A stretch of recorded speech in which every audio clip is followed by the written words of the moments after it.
and I am the Director of Curriculum and Communications here at Attollo. For those of you who might be unfamiliar with us, we are a nonprofit college access and leadership program serving more than 400 high school juniors and seniors around Lancaster County.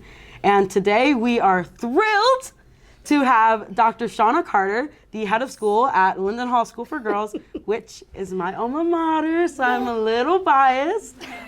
Super excited to have her joining us today, especially continuing Women's History Month. So I'm really excited to be here with you today. Thank you. Thank you for having me. So to kick us off, could you tell us where you're from and what some of your hobbies were growing up? Yes. So I was born in Brooklyn, New York, and my parents relocated to Piscataway, New Jersey. Central New Jersey does exist, contrary to popular belief.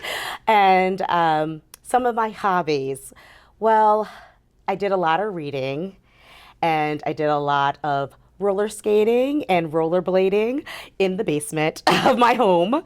I also, in the meantime, taught my stuffed animals. That's how I knew the teaching bug bit me at that time as well. But my family also traveled a lot too. So those are a few of my hobbies. So you were a teacher from a very young Yes, age. You very felt much so. called. On roller skates. A teacher you were teaching them on roller skates or Yes. teaching them to roller skates? On roller skates. So since then you've spent more than 25 years working in education, both as a teacher and now as an administrator. Were there moments or people that really pushed that passion for that, that really motivated you beyond your stuffed animals that you were teaching in the basement? Absolutely. As an undergraduate at the George Washington University, I ran a tutorial program for Teach for America in Southeast DC, and being a very young 20-something-year-old, I hired my sorority sisters, I hired my fraternity brothers to be tutors. And the fact when I would see the reading levels of these little elementary school kids increase after we tutored them, that was really empowering and rewarding. And I just knew I wanted to change lives. And that's when I did also call my father and let him know I'm not going to be a forensic analyst and work for the FBI, but I'm going to be an English teacher. And he had some words for me as well. But I doubled down. I knew this is what I wanted to do, was change lives. Because when I was in school too, teachers changed my lives. They believed in me. They poured into me. And I felt like I could do anything. Who was one of those teachers? Oh, my track coach, Mrs. G. Everyone thought she was mean. I loved her because, again, she pushed me, and I felt the success with her. It was tough love. Yeah, definitely. So are there any skills or lessons that you got from them that you now carry into your work as, well, first an English teacher. Yes. And then now as an administrator? Yeah. Belief in kids, right? Belief in kids. They know when you care about them, and when you care about them, they could do anything, right? They'll meet expectations and exceed them just by believing in them. And so that's definitely something that I carry with me. And also as an administrator, belief in my faculty and my staff. The fact that I know this is heart work that we do as well. Like, we pour not only our personal time and talents, but sometimes our finances. And so the fact that we give everything that we can, right, is something that inspires me and empowers me to keep doing the work that I do. I think people forget that, just how much teachers are really pouring from all parts of themselves into the work that they do. And I mean, I personally am routinely thanking my teachers and mentors for all that they gave me. But I'm curious, you talking about this belief in kids, what does that look like in practice, right? So I think we'll talk a lot about, you have to believe in them or have confidence or faith or trust in them. But on an actual day-to-day sort of concrete way, how does that happen? Absolutely. So I believe in giving voice to the voiceless, right? And what's nice about Linden Hall, the fact that we are intentionally small, so I do know every single girl that attends Linden Hall as well as their families. And so when I hear something about a student who is concerning, I remember, and I intentionally seek out. I try to find out if there's an adult who has a connection with her. And I also then try to develop a connection. And very quick story, we have a school newspaper, and one of our students wrote a article about a sorority, and it was a Latina sorority. And I was like, sororities, I know about sororities. And I reached out to her, and she was one where she didn't really have any connections. And she said, I'm just making it to senior year. And I made a connection with her through that, and we established the Little Sister, Big Sister program at Linden Hall because of that. And now I feel like she has purpose more so than just going to school, right? She has purpose of cultivating these relationships with our littles, which we call our middle schoolers, right? And then with our bigs, who are upper school students. And that was a student, again, who could have easily just gone through and just graduated and not feel like she meant a difference. But making that connection, giving her voice, seeing that she has something there, and just building upon that. I think it's really beautiful too, giving her something to take ownership of, Exactly. right? That she can take with her now and talk about, and beyond just saying, okay, now I have people a space in the school. Right. It's like that's something that goes much further than your day-to-day life at school. Yeah. I want to talk more about Linden Hall. Okay. Yeah, of course I want to talk more My about favorite Linden Hall. subject. Of course I want to talk more about Linden Hall. And the Big Sisters program. Oh, memories. Yeah. But so it is Women's History Month, right? And so that means doing a lot of thinking about who's come before us. Right. And for those of you who may be unfamiliar, Linden Hall was founded in 1746. It is the oldest all-girls boarding school in the entire country, right? So this is a school with 280 years of legacy, right? And so you stepped into that. I did. In just July of last year, right? Yeah. And as the first Black female head of school in its history, and only the second female head of school in its history. Right, so this is the legacy that Dr. Carter is stepping into. And so when you first took on this role, what did that legacy mean to you? How does that impact the way that you've stepped into this position? Yeah. So I live a life of gratitude, and I was very grateful that I was chosen to lead this Linden Hall legacy, right? The fact that this school has existed throughout the Depression, all the wars, any sort of economic crises, it still maintains. It's actually the continuous, very rare, continuously open, right, and operating. So it hasn't closed ever. And that's a big responsibility. My first week at Linden Hall, I did stay up and read the history book in one night because... It's not a short book. It's not a short book. Because I stand on the shoulders of those who came before me, and I needed to know what challenges they faced, make sure we didn't repeat those, right? And what potential we had, right? What vision could be revisited. And so it inspires me to do the work that I do every day.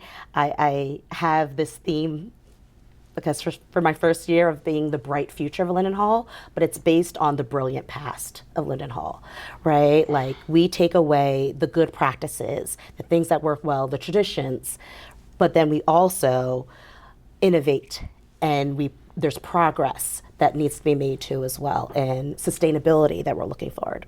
So I think you're reading my mind yes. here, right? That's about right. Because what comes in opposition to thinking right about the future and thinking about the future and history, right, are kind of operating often in opposition to each other, and it can be hard sometimes to reconcile the two, right, and figure out, what does it mean to chart a path now, knowing that we have 280 years behind us, exactly, and hopefully another 280 more ahead, right? Yeah. And so, how do you imagine honoring the school's history while still saying, okay, but we need to keep going forward?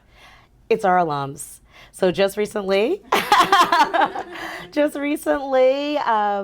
director of advancement and I traveled to Florida. We flew into Orlando, met one of our alums from 1952.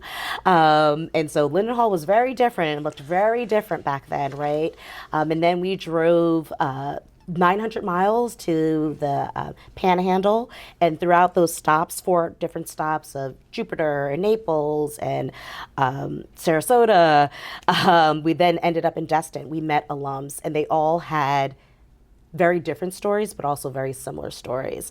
And they give credit to who they are today because of Linden Hall. So I do a lot of listening to alums, and I recognize their success and how Linden Hall played a role in that, but then also in true transparency, the harm that might have been caused too as well, right? And making sure that we do not repeat that either. So I do more listening than talking when I meet with alums, because their story means something. There's lessons to be learned. And then I take those stories and I talk to my admin team. I talk to our current students. I talk to our current faculty and staff and say, okay, now what does the 2026 version look like, right? The Little Sister, Big Sister program. Back then, there was a lot of pranks pulled on the Little Sisters by the Big Sisters and vice versa. I'm like, we're not doing pranks, right? We're doing mentorship, sponsorship, right? Crafts, right? That's what we're going to be doing. Because again, those connections just look differently now, right? Too. So that's something that I'm definitely learning to carry the history along in order to inform what our future looks like. Which sounds like a challenge at points. Yes, Mendenhall has been a lot of different things Yes. throughout its history to a lot of different people. Exactly. But I am one of those alums that credits so much of who I am today to my experience there. I'm being a student there for 8 years. And I think that a lot of people in this area in particular, you know, we aren't an area rife with girls' schools, right? And I think the concept might be very unfamiliar to a lot of people about, you know, what does it mean to step into that space? Why? You know, what are you getting out of that you couldn't get elsewhere? And I'm curious from your perspective as a leader of one of these schools, you know, what do girls' schools uniquely offer that students might not be able to get at another sort of institution? Well, I will say I was a proud principal of a high-performing middle school in New Jersey. It was co-ed. I spent a lot of time with middle school boys, that's right, and they had their challenges, but I saw our middle school girls shrink in spaces where they couldn't find their voice, where they couldn't find space to bloom or to take risks or to feel comfortable. And then when I was able to transition to independent schools, in particular all girls school, I saw girls bloom. And research shows that their self-confidence increases exponentially. The fact that they go into STEM fields, it happens having that strong foundation in girls schools where they're teaching math differently. They're teaching science differently. They're exposing them to different things. And then the leadership opportunities.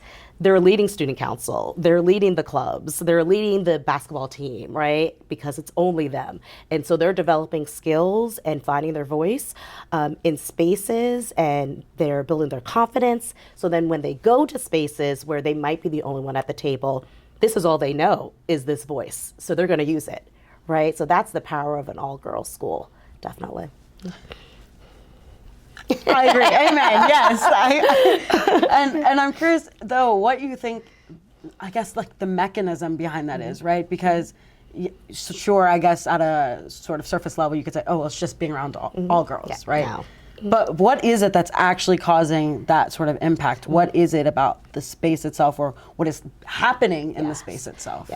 In all girls schools, you're going to see more collaboration, right? Less overt competition. It is helping each other. It's advocating for each other. It's learning to advocate for yourself. We slow down to go fast, right? We get to know the individual before we find their interest or their expertise in something, and then we could build upon that. One thing about all girls schools that I find is they could be themselves, right? They're not worrying about what they look like necessarily all the time. They're more comfortable. And we lead with grace, more social emotional piece before the learning.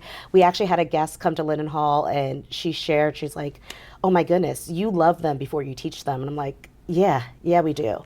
So we see them first, right? See who they are first, and then we build upon them. I love that. Those two, the slow down before we go fast and the love them before we teach them. I think many of the staff here can definitely agree with that sentiment of loving the students and really buying into them in their journey. Absolutely. Long before you are really thinking, let me talk to you about the steps of the college process. Exactly. It's saying, okay, but who are you and what do you care about and where do you want to be? And knowing that also that changes, right? Today is Thursday. They want to be a doctor. By Monday, they now want to be a lawyer, right? And we're able to pivot and able to show them, well, actually, the skills you need to be a doctor is actually the same skills you need to be a lawyer. So let's focus on what those core skills are instead, right? So all of the beautiful things that girls' schools can offer. Yeah. There are also a lot of misconceptions, right, Absolutely. about girls' schools, and honestly, even boarding schools, because Linden Hall is a boarding school and a day school. Right. But what are some of the misconceptions that you face most? Yeah. And if there's any that are particular to this area or this community, I'd be really interested. Oh, absolutely. Well, thanks to Netflix, all boarding schools are a school for wayward girls, and all boarding schools are for wealthy students. Not true. Not true at all. The fact that boarding schools provide students the opportunity to have more responsibility. They know how to advocate for themselves when they get to college. They know how to manage their time. They know how to use resources. Boarding schools, it's a family, it's a community, right? So it's not the I and the me, it's what we do, what's our living space, and the fact that you have shared responsibilities. When it is locally, because we have some really great public schools and some really great co-ed independent schools, people think, oh, you don't want to go to an all-girls school or a boarding school. That's where the mean girls are. And in reality is that there isn't a perfect school, right?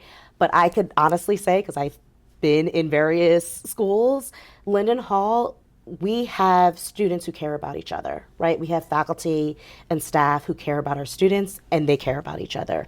Care is central to what we do, right? So I would love to debunk all those myths, right? And allow anyone to come visit us and see what's happening at Linden Hall, because it truly is a special place. It really is. I don't know the difference between some of our boarding students and day students. Yes, I do know the difference, but I really don't, especially when we are in school, right? And they're in class. I'm not like, oh, she's a 5-day boarder. Oh, she's a 7-day boarder. Oh, she's a day student. Now, we all went just recently to Gettysburg, and we got back a little late, and it's just like, these are just Linden Hall girls, period, which was pretty awesome. So, yeah. So Linden Hall is really a culture and a community that is centered around this idea of love, care, know the person first. And part of that is a credit to just simply the size of the school. It's a small school. Absolutely.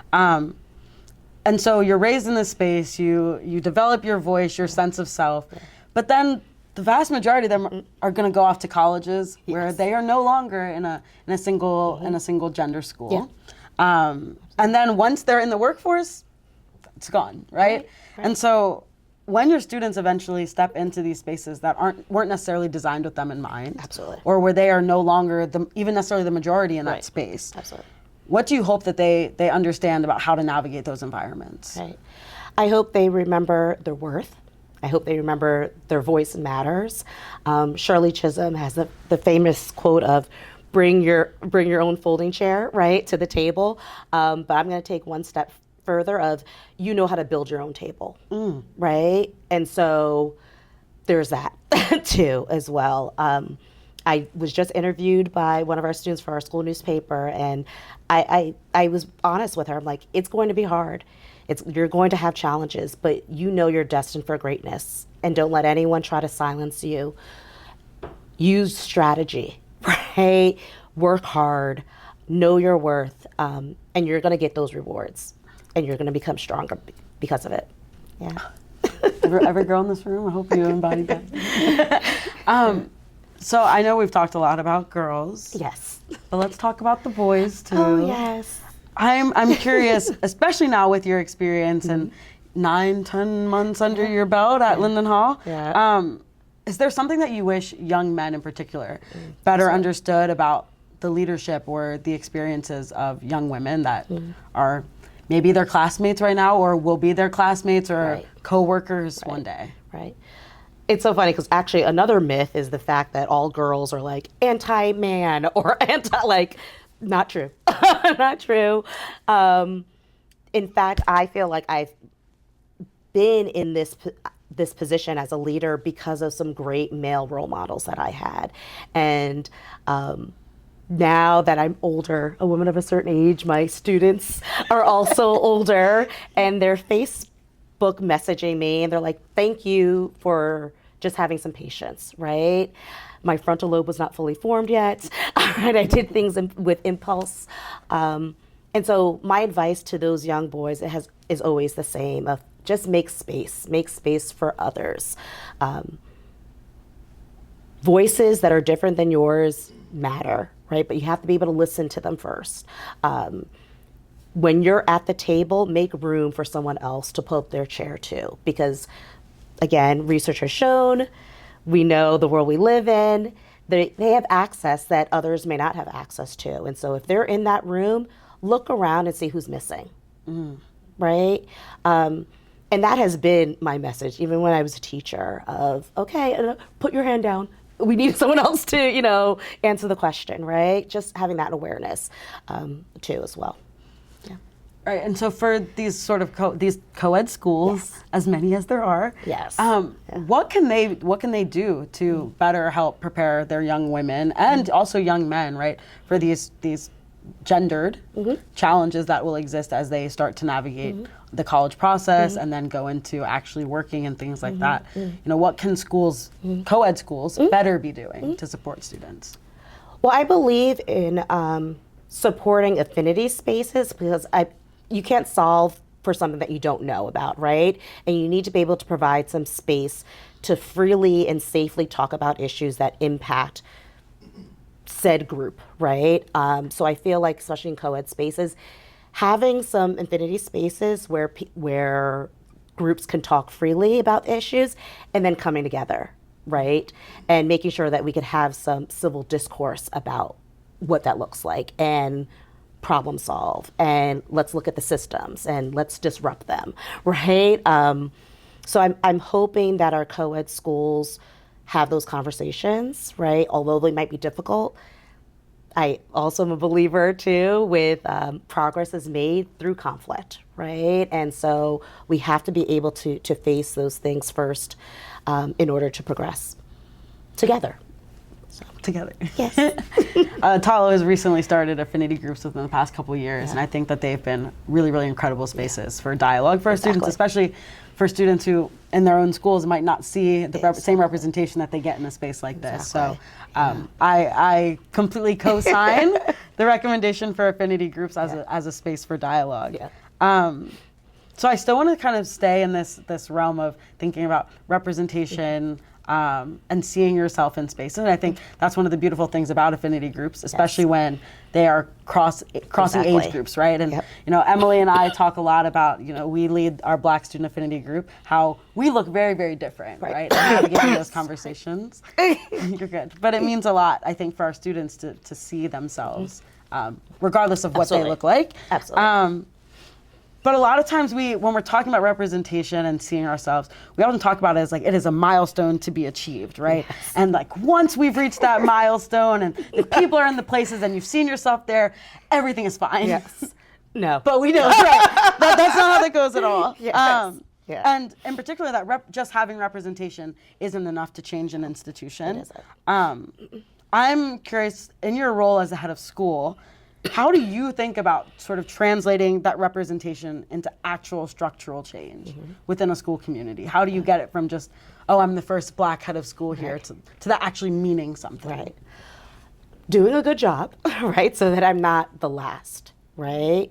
And because I do have this particular role and I have this access, I'm able to insert in various systems representation. So whether that's hiring more teachers of color, whether that's having a diverse representation on the board of trustees, right? I have some sort of influence of this is a space that we need to have more representation of, right? It might be community partners, too as well. And so I am going out there. I don't want people to feel like, well, Linden Hall is for the wealthy. Oh, Linden Hall is for girls, right? Like our partnerships are vast and we serve various communities on purpose because that's what our mission is. Our mission is to make sure our girls thrive in a diverse community. So we have to make sure it's diverse, right? It can't be homogeneous, right? And so it means putting myself out there and being in spaces where I might be the only one, but I'm actually bringing a lot more folks with me, right? Because I'm bringing their voice too. So, I really appreciate what you also started with at the beginning about doing a really good job. And I think, though, a lot of, especially, I think women in general, but I think women of color in particular, I think feel that pressure a lot. Yeah. In spaces that we enter, especially if we're among the first, we feel like, oh, I am representing everybody, and that can be a lot, though, yes. right? Yes. How do you navigate that pressure, that tension that others place on you, but also that you're probably placing on yourself? And yes, I absolutely am my hardest critic, right? But there's something, by doing this for so long, I've been an administrator longer than I was a teacher, and I've learned some things of sharing vulnerability, giving myself grace so I could give others grace, right, does alleviate a lot of that pressure too as well. The fact that I know my journey has taken me to this point is not the same journey as anybody else, so meeting people where they are, and so that I could walk alongside them, right, so that they could get to a point. So there's some different strategies that I have and some mantras and affirmations that I say to myself, right, too, as well. What's one of your affirmations? I'm destined for greatness. Yeah. That you are. I think that a lot of people need to hear that. Yeah. I think I have felt that pressure in my life too, feeling like the spaces that I'm entering, I have to, God forbid we have a bad day, Right, right. Like the world will come crumbling down, but I think it's really beautiful to remind ourselves that we are not carrying it all by Absolutely ourselves. not. And certainly one day, one mistake is not going Right. to be the end of it all. Absolutely. Yeah. So I really appreciated all of this conversation about Linden Hall and girls' schools. Oh gosh. Okay. And I want to move into another big part of your life, Yes. which I would say is your leadership, community, sisterly connections, and other spaces. Yes. So you are a member of the Alpha Kappa Alpha Sorority Incorporated, and also the Links Incorporated. Yes. So these are two organizations that have incredible traditions of mentorship, service, academic excellence, and really just cultivating really incredible Black leaders, Black female leaders in particular. Yeah, absolutely. How has your involvement in those communities shaped the way you think about leadership and responsibility to others? Yeah. I would not be here if it wasn't for AKA. Before I became an AKA, my mother passed away unexpectedly. And after joining AKA, I gained many, many mothers and many, many sisters. And they poured into me. And they took this quiet girl. I know you don't think I'm quiet, but I was. And they said I'm a leader, right? And I became the chapter president and Greek Woman of the Year on my campus, and like all these things that I would have never imagined. And then they helped me get a job. And then they helped me relocate because they've already walked that journey, and they made the path a little smoother for me. And then as a professional woman joining the Links Incorporated, same thing. I mean, there's another sorority called Delta Sigma Theta. And I am friends with them too. Through the Links Incorporated. To be very clear, that is the hat through which we... And they are some of my best friends. They remind me to have fun, right? Because work is hard and can be lonely sometimes. And they're the ones saying, we're going out, right? And we're going to have dinner. And so they provide balance to my life too as well. And they're very, very special to me, just support. And again, walking this journey already, and now they're just walking aside me. So those are two. But I'm also part of other women organizations too that serve very similar roles. I was part of the Junior League of Philadelphia, and that really helped with professional development. So very similar to professional development series that you have here of just, I learned to do estate planning through the Junior League. I, again, learned about being a business owner, right? Things I would never imagine. And they provided me with those resources as well. And then now coming to Lidditz, I'm part of other organizations where it's more service oriented and community service oriented. I do believe in serving the community that you live in. And so I need to know the community I live in, right? So joining those organizations is important too. I think that's really key to emphasize too, right? Because, for those in the audience that are saying, oh, I'm not in a girls' school. I don't intend on going to a girls' school. But I think it's about the sisterhood, right? Yes. And it's about finding people that are going to extend their hand to you, help you out. If you're going through the hardest time in your life, you know that you have this community there that will understand and be able to give you a safe space to land. Absolutely. And help you with all of those transitions. And I think reminding yourself that there are community organizations and other places, spaces, and people that you can access is really, really important. I have just a couple more questions before we turn it over to the audience for some questions. One thing that you've mentioned sort of a few times woven into some answers is about the community connections that Linden Hall has. And I think, those take sort of formal partnerships with organizations, right?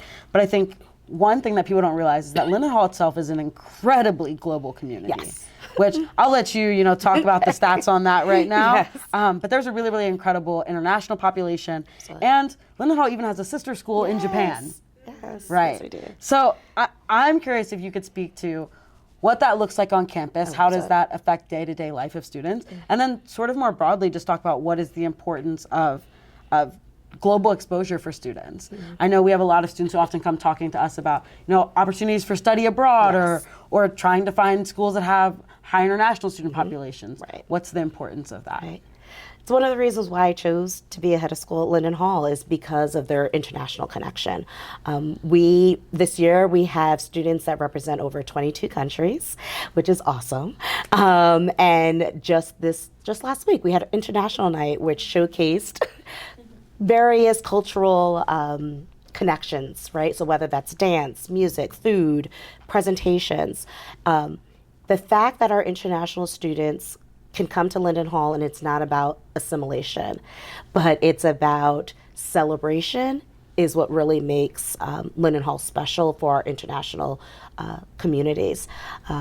Our international students are supported, right? We have a great ESL program that starts in middle school, and then the fact that we have affinity groups too, so you're still able to keep your culture, right? And find others who will support you too with that.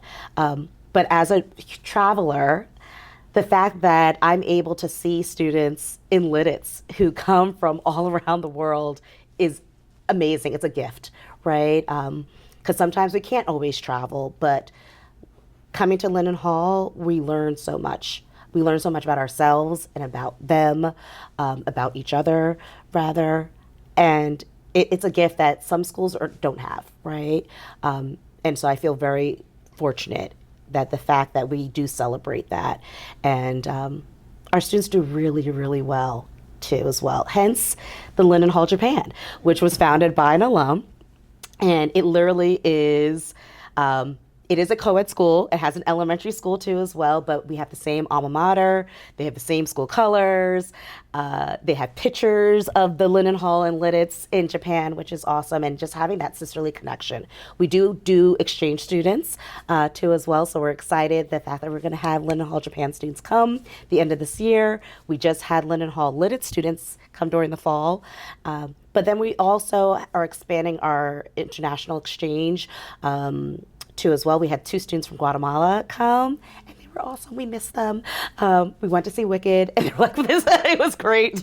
But we're looking to expand that to Germany. And then, of course, we have the Assist program, which allows students from European countries to come to high-performing American schools for a year and literally experience American life, right? The academics, everything, the culture, and then they go back to their home country to share that. And this year we have 3 assist students who are absolutely wonderful. We're gonna miss them. They love seeing the school buses because they don't have school buses at home, and they also love pizza and ice cream.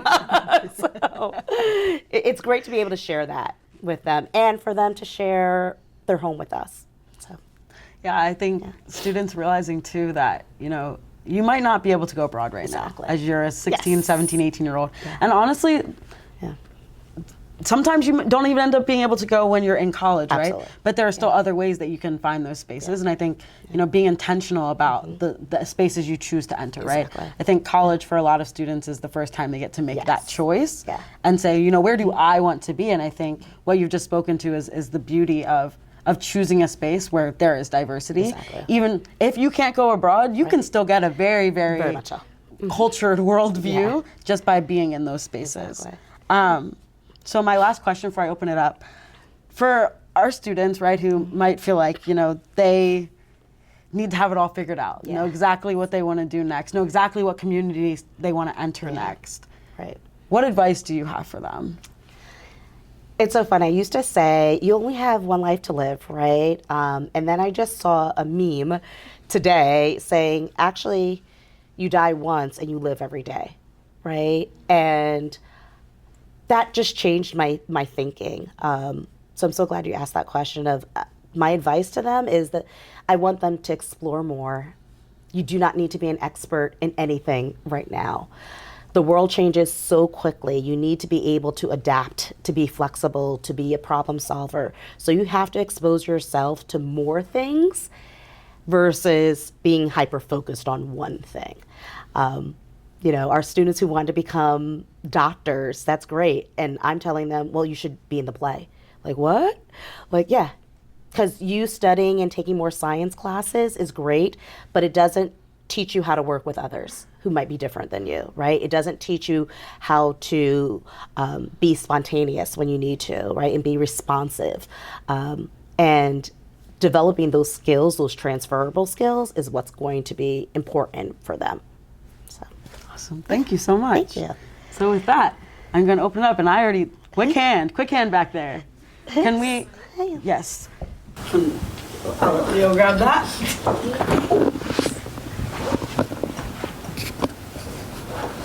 Hi, Dr. Carter. Thank you so much for being here. Just wanted to say, I have loved everything you've been talking about so far. I have a plethora of questions, but I'm going to narrow it down and ask one. As a former boarding school kid, what is it like to live where you work?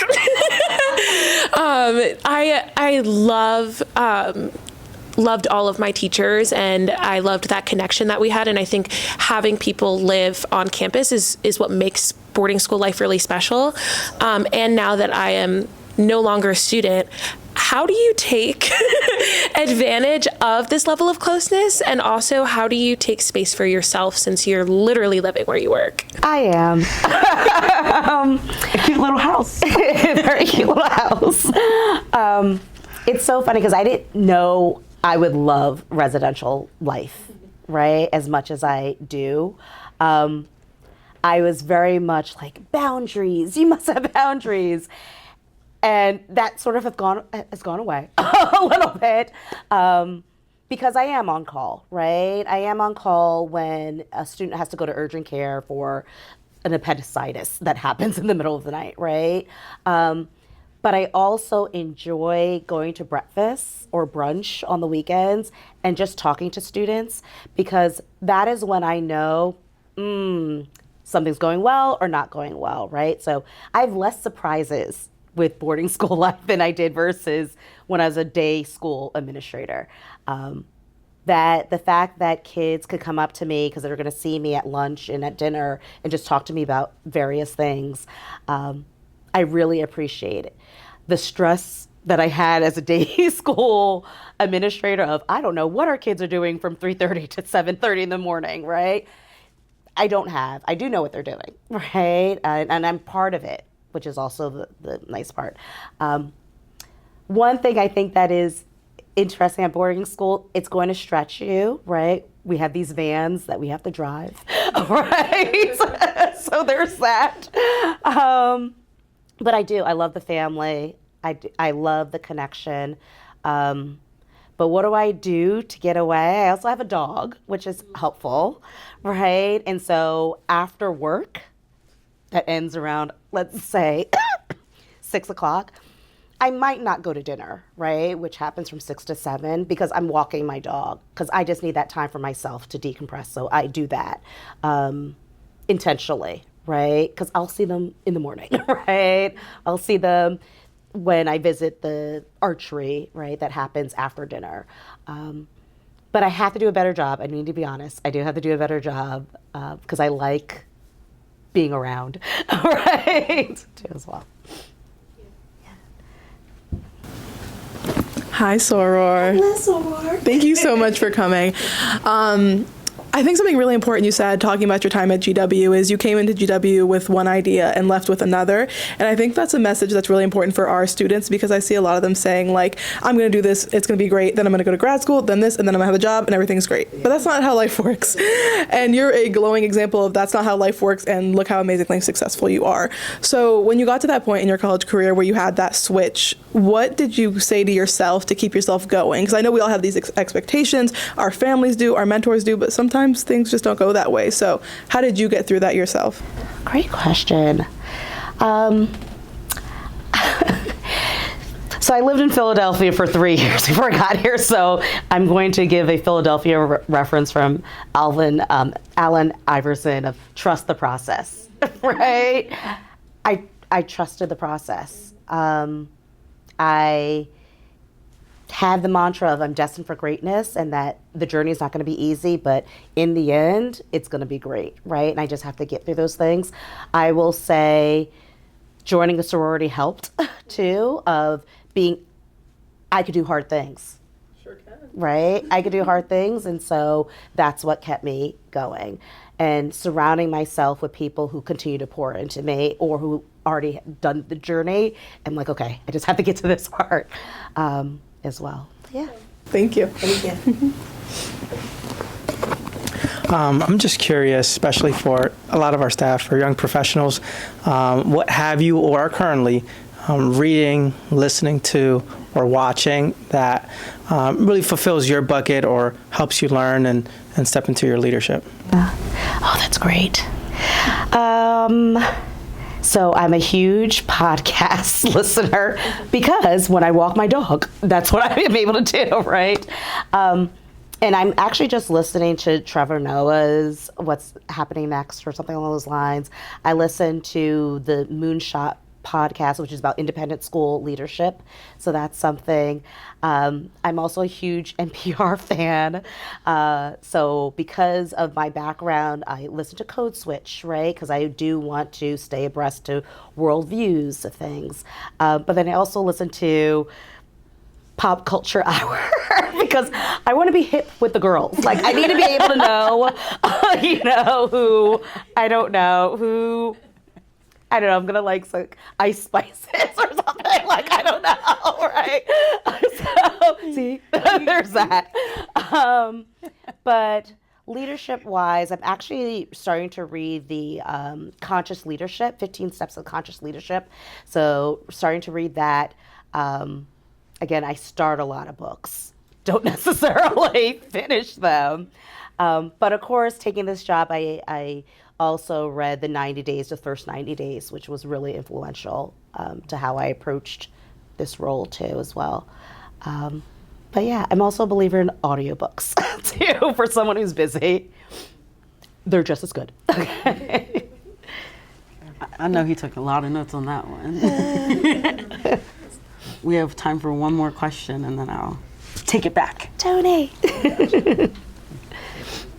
Hello, Dr. Carter.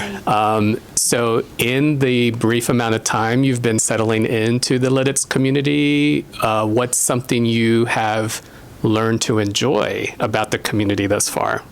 Right. Oh, Lidditz. Who would have thought it was a foodie town? Oh my goodness. Like the hidden gems, the diversity of food that's offered has been really, that was a nice find, definitely. Nice find. And also just the walkability of it. Again, it's a Hallmark movie making town. And so being able to walk down and say hi to the baker and the post office, like It actually happens, right? Someone invited me to see their garden one day, and I love that. I absolutely love that community feel, and how they take care of our girls, right, too. And it's a safe place for them, because everyone's looking out for each other, too, as well. But I also like the fact that Lidditz does open itself to others, right? It has the biggest craft show. We just had Fire and Ice Week. There's an Italian festival coming, and that's just amazing, too. So it's a little secret, but not. Those who know, know. Yes. Yeah. Little best kept secret. Exactly. Just like Lynn and all.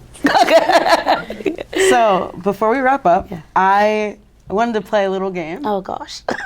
I love games. Of this or that. So we played this or that with our students in our Black Affinity group. Okay. And so we are not going to do the same questions that they did. They have been revised to be specific to you. Okay, I'm not hip. Everyone knows that, right? So these are this or that. These are rapid fire. Don't think too hard. I can't ask clarifying questions. Like, what if I don't know what it is? Oh, you'll know what they are. Okay, just checking. Okay. Okay, are you ready? I'm ready. Sneakers or heels? Heels. Class discussion or group project? Class discussion. Tradition or innovation?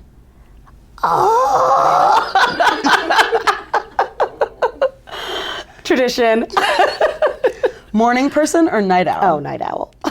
Speech on stage or conversation over coffee? Oh, speech on stage. Ooh. I was going to ask books or podcasts, but... Podcasts. And I'm an English teacher. Don't judge me. I'm not. Travel itinerary or spontaneous adventure? Oh, my friends know travel itinerary. And for Women's History Month, I have some specific ones with a focus on some phenomenal Black women. Okay. Harriet Tubman or Sojourner Truth?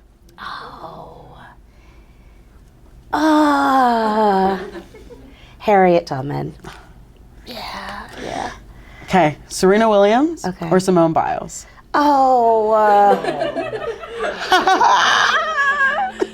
Simone Biles. I feel as though I hold so much power right now. Are you guys secretly judging me? I'm just asking. Yeah, they're taking notes. The pen and paper is out. Okay, for the English teacher. Oh gosh. Maya Angelou or Toni Morrison? Oh, I have to go with my sorority sister, Maya Angelou. Also, Toni Morrison. Maya Angelou. And we were listening to a lot of this music before you came in. Yes. Beyonce or Whitney Houston? Oh, Beyonce. Okay, yeah. Cowboy Carter all day. Oh, there's some jaw drops in the audience. For the record, let the record show.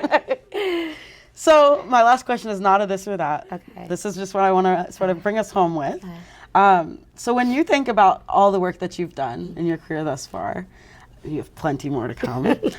What kind of impact do you hope that your students carry with them long after they leave your classroom, your school, being in your space and in your presence? Yes. I hope they knew that I cared about them, right? That what I did centered them, right? Because that's how much I care about them. That's what I hope they take away. And I think that's the direction we're going. Just hearing from former students already, and as our seniors start to graduate, and just some of the messages they've already sent. That's something, yeah. Well, Dr. Carter, yes. I want to thank you so much for joining us today, for sharing your time and your wisdom, and especially during Women's History Month. I think your reflections on girls' empowerment, girls' education are apt and necessary. So I really, really appreciate you being here with us and sharing yourself with us. Thank you. Thank you. Thank you.